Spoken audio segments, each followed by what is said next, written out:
오늘 말씀의 제목은 혈기 많은 나를 고치소서, 혈기 많은 나를 고치소서라는 제목으로 말씀을 드리겠습니다.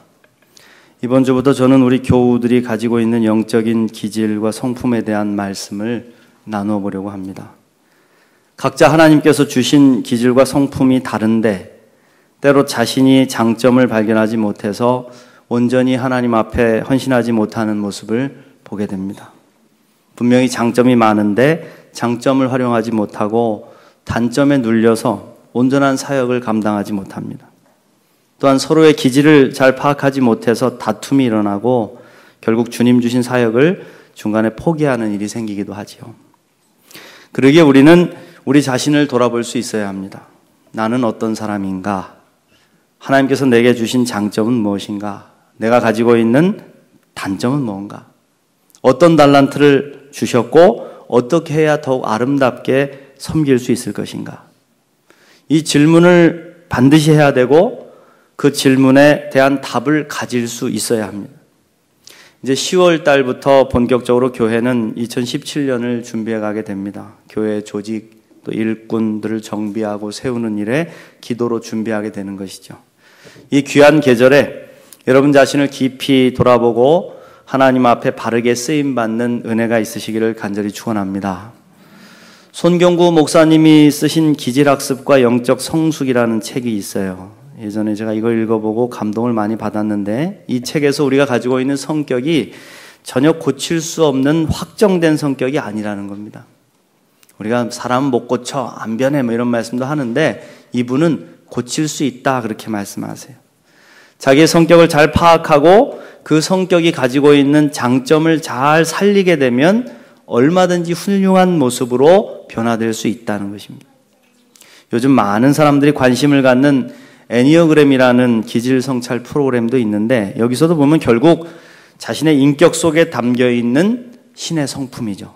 우리로 말하면 그리스도의 온전한 성품까지 자라가도록 훈련하는 것을 목표로 삼고 있습니다. 우리 인격의 궁극적인 목표는 예수님이십니다. 예수님에게까지 자라가야 된다. 여러분 믿습니까? 우리 예수님을 닮은 훌륭한 인격자가 될 수 있어요. 이미 우리 속에 하나님의 형상이 담겨 있기 때문이죠.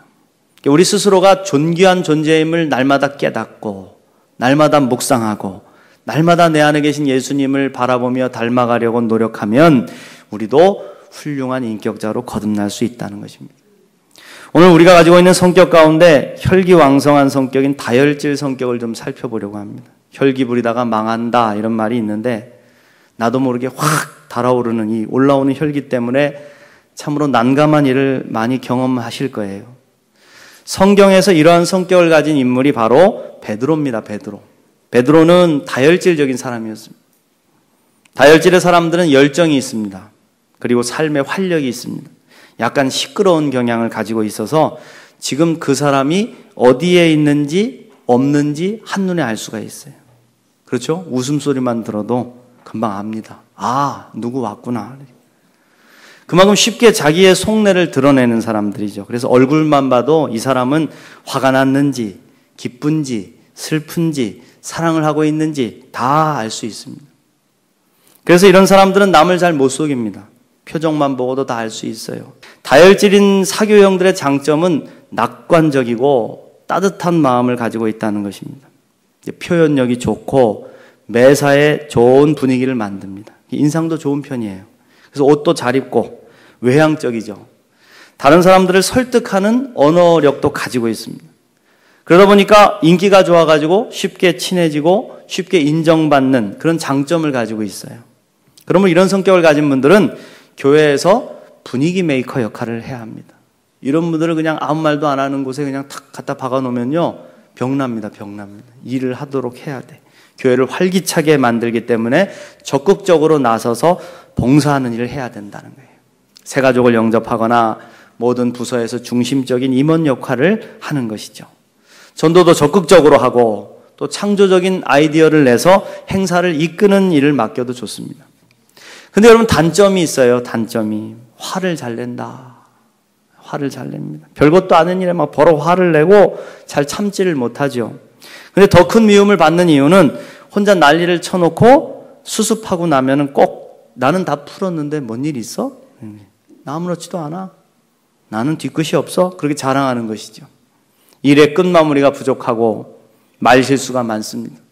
충동적으로 행동하고 급하게 결론을 내리고 무리하게 약속을 잡기도 해서 실망을 시키는 거예요. 안 되는데 막 이것도 된다고 저것도 된다고 막 약속을 여러 개 잡아놓고 다 펑크 내는 것이죠.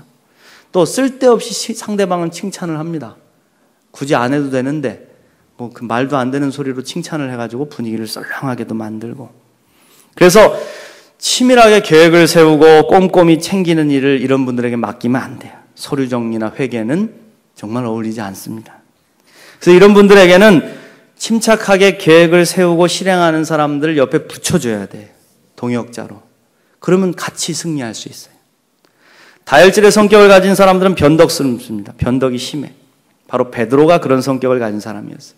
우리는 베드로를 묵상하면 털이 막 북실북실하고 덩치가 크고 듬직한 어부 베드로를 생각하지요. 마치 임꺽정 같은 풍채.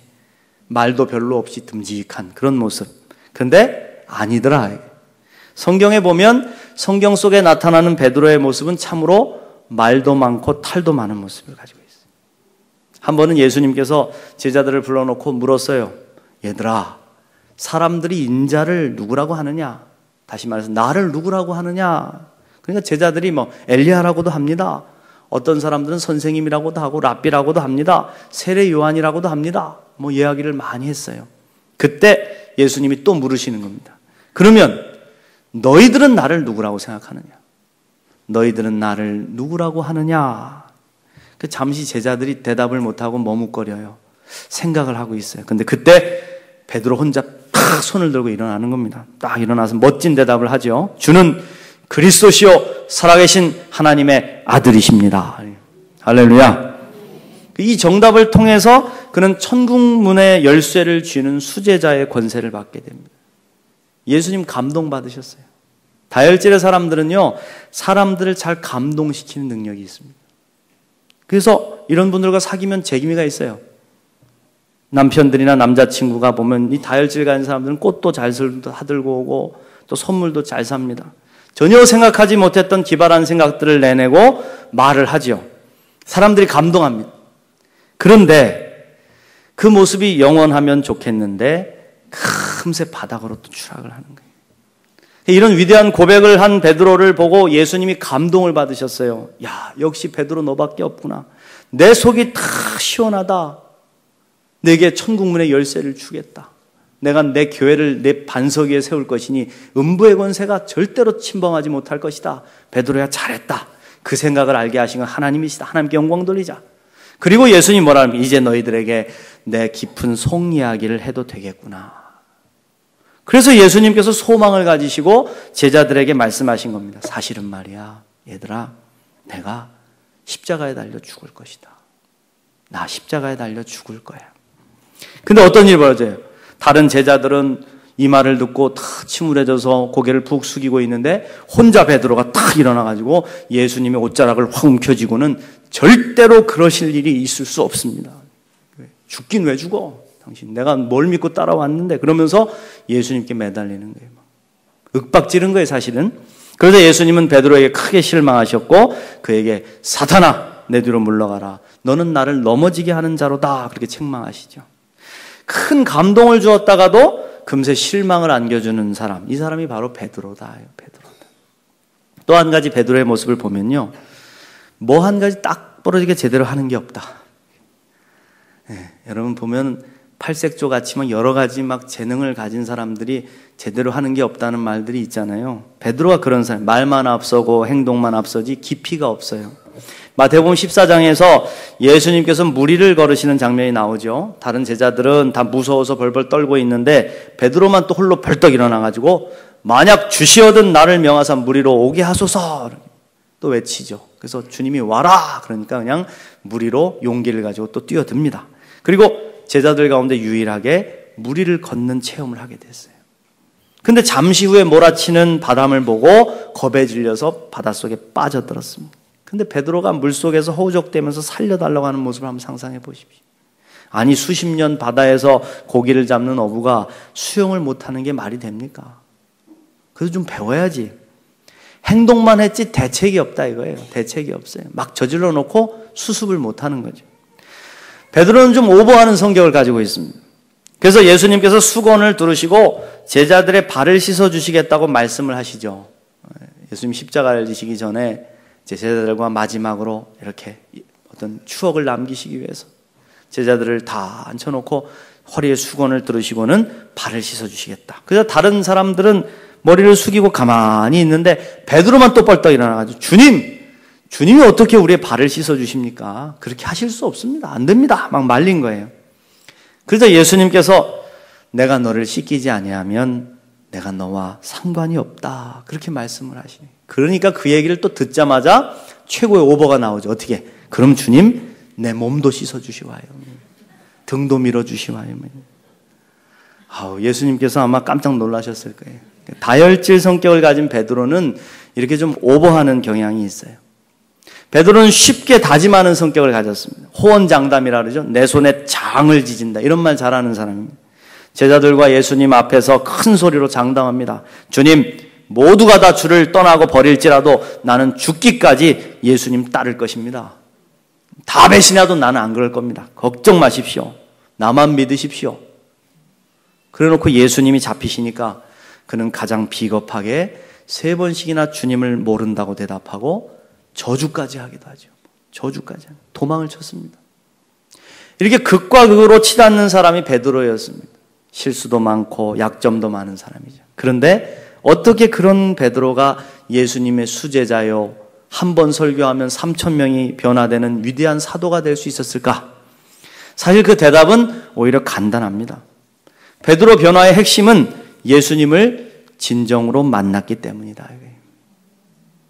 내가 아직 성품이 변화되지 않았다는 것은 그리스도 예수의 복음을 온전하게 아직 믿지 못하고 있는 것이고 예수님을 아직 인격적으로 온전히 만나지 못했다는 거예요.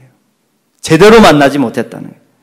예수님을 만나서 예수님께서 우리의 삶을 변화시키면 변화됩니다. 믿습니까? 베드로가 그랬습니다. 베드로와 같이 덜렁대는 사람, 약점 많은 사람도 예수님 만나니까 변화된 거예요. 그렇습니다. 이렇게 다혈질적인 사람들은 예수님을 대충 만나지 말고 좀 진지하게 만나는 노력을 해야 돼요. 예수님 베드로를 처음 봤을 때 베드로에게 무엇이라고 하십니까? 내가 요한의 아들 시몬이니 장차 게바라 할 것이다. 요한복음 1장 42절 말씀이에요. 예수님 베드로를 향해서 너는 게바다, 반석이다 이렇게 말씀하신 게 아니에요. 장차 게바라 할 것이다. 지금 게바는 아니다. 장차 게바가 될 것이다. 게바가 반석이라는 뜻입니다. 그가 변화되기만 하면 하나님의 나라를 위한 위대한 사역을 감당할 최고의 반석이 될 것임을 주님은 보고 계셨던 것이죠. 할렐루야. 네가 부족하고 연약하고 무식한 어부지만 나는 너를 안다. 너를 통해서 하나님이 하실 놀라운 역사를 볼 수 있다. 앞으로 너는 게바가 될 것이다. 이겁니다. 저는 주님이 베드로를 그렇게 바라봐 주시듯이 우리도 그렇게 바라보고 계시는 줄 믿습니다. 우리도 연약하죠. 부족하죠. 약점투성이죠. 툭하면 퍽 신경질 부리고 무너지죠. 그러나 예수님은 우리를 변화시키실 것이고 우리를 베드로처럼 사용하실 것입니다. 그렇다면 어떻게 베드로가 변화되고 약점이 치유됐을까? 첫 번째로 베드로는 약점투성이지만 정직한 사람이었습니다. 솔직했다 이겁니다. 언제나 변화의 처음의 시작은 자기 자신을 인정하는 거예요. 솔직하게 인정하는 것부터 시작합니다. 특별히 누가복음 5장에서요. 주님이 베드로를 처음 부르시는 장면이 나와요. 거기 보면 베드로가 성실하게 고기를 잡고 있었습니다. 예수님께서 밤새도록 그물을 던지는 베드로를 보셨어요. 보고 계셨어요. 고기가 잡히지 않는데도 던지고 잡히지 않는데 또 던지고 끝까지 던집니다. 잘 쉬지도 않습니다. 얼마나 답답하셨으면은 보다 못해 주님이 말씀하시는 거예요. 야 이놈아, 거기서 안 잡히면 좀 다른 곳에도 던져봐라. 좀 더 깊은 곳에 가서 그물 한번 던져봐라. 그러자 또 그 말씀에 의지해서 그물을 던집니다. 순박하고 착합니다. 자아가 강하지 않고 충고도 잘 듣습니다. 저는 뒤끝이 없는 것이 그런 의미인 것 같아요. 성질은 급해도 고집이 세진 않은 것이죠. 금방 뉘우친다. 금방 뉘우친다. 똑똑하고 생각이 많은 사람들은 목수가 무슨 고기 잡는 법을 하냐고 내가 알지. 내가 여기서 잔뼈가 굵은 사람인데 무슨 이상한 소리를 하냐고. 그물을 안 내렸을 거예요. 그런데 베드로는 순종합니다. 좋습니다. 말씀에 의지해서 그물을 내리겠습니다. 주님이 하라고 하시니까 궁시렁대지도 않고 무조건 하는 것이죠. 이 모습에 예수님이 반하신 거예요. 약삭 빠른 사람보다 좀 순진한 사람이 좋습니다. 그 후에 베드로는 주님 앞에 이렇게 고백을 합니다. 주여, 나를 떠나소서. 나는 죄인입니다. 나는 부족합니다. 나는 변덕스럽고 약점투성입니다. 나를 떠나십시오. 다혈질을 가진 사람들은요, 이 장점을 잘 살려야 됩니다. 솔직하면서도 우직하게 밀고 나가는 모습이죠. 좀 부족해도 있는 모습 그대로 용기를 내서 시도해 보는 거예요. 이 모습을 통해 주님이 일하신다. 예수님도 그러셨을 겁니다. 아, 이놈 괜찮은 놈이다. 괜찮은 사람이구나. 보통 사람들은 자신의 약점을 드러내려 하지 않습니다. 자신이 잘못하는 것을 보여주려고 하지 않아요. 그래서 머뭇거리고 눈치를 봅니다. 실수를 감추려고 하죠. 그러나 베드로는 모든 것을 주님께 맡기고 순종하는 것이죠. 그리고 그 앞에 솔직하게 무릎을 꿇었다는 거예요. 그런 베드로를 주님은 인내를 가지시고 아름다운 보석으로 다듬어 가시는 겁니다. 그래서 장차 반석이 되도록 주님이 다듬으신 것이죠. 라이놀드 니버라는 신학자가 이렇게 기도했습니다. 주여, 내가 변화시킬 수 없는 것들을 받아들일 수 있는 평온함을 주시고, 여러분, 받아들일 수 없는 것, 변화시킬 수 없는 것들을 받아들이지 않고 계속 거기서 고민하면요, 평안이 없어요. 평온함이 사라져요. 내가 변화시킬 수 없는 것들을 받아들일 수 있는 평온함을 주시고, 내가 할 수 있는 것들에 대해 변화시킬 수 있는 용기를 주옵소서. 할 수 있음에도 불구하고 용기를 못 내서 변화가 없는 것이지. 그리고 이 둘의 차이를 분별할 수 있는 지혜를 주옵소서 그랬습니다. 우리 힘으로 변화시킬 수 있는 게 있고 오직 우리 주님만이 하실 수 있는 것이 있습니다. 주님 앞에 베드로처럼 정직하게 있는 모습 그대로 나아가 주께서 친히 우리를 변화시켜 주시는 은혜를 누리시기를 간절히 축원합니다. 두 번째로 베드로 같은 다혈질의 성격을 가진 사람들에게 가장 중요한 것이요, 여러분, 칭찬입니다. 칭찬. 격려하고 용기를 북돋아주고 최고의 능력을 발휘할 수 있도록 돕는 것이죠. 이게 칭찬이에요. 칭찬은 고래도 춤추게 한다는 아주 여러분 잘 아는 말씀도 있지만 특별히 다혈질적인 성격들은 칭찬을 받아야 더 잘하게 되어 있습니다. 어떤 사람은 훈계를 들었을 때 잘하는 사람도 있어요.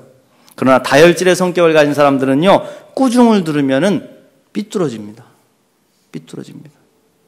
근데 이런 사람들은 칭찬을 계속하면 거절을 못해요. 남편들이 다혈질적인 분들이 계시면 아내가 뭔가를 얻고 싶으면 칭찬하세요. 당신 최고라고 멋있다고 막 계속 칭찬을 하고 이거 해주세요 그러면 거절 못합니다. 반드시 들어줍니다. 사실 교회에서 일을 많이 하는 분들은 상당수가 열정적인 다혈질의 사람들이 많아요. 그래서 이런 분들을 우리는 좀 칭찬해 줘야 됩니다. 잘한다고, 고맙다고, 당신이 최고라고 칭찬을 많이 해줘서 그분이 기쁨으로 일하실 수 있도록 도와줘야 됩니다. 꼭 열심히 하지도 않으면서 열심히 하는 사람들의 속을 뒤집는 사람들이 있어요.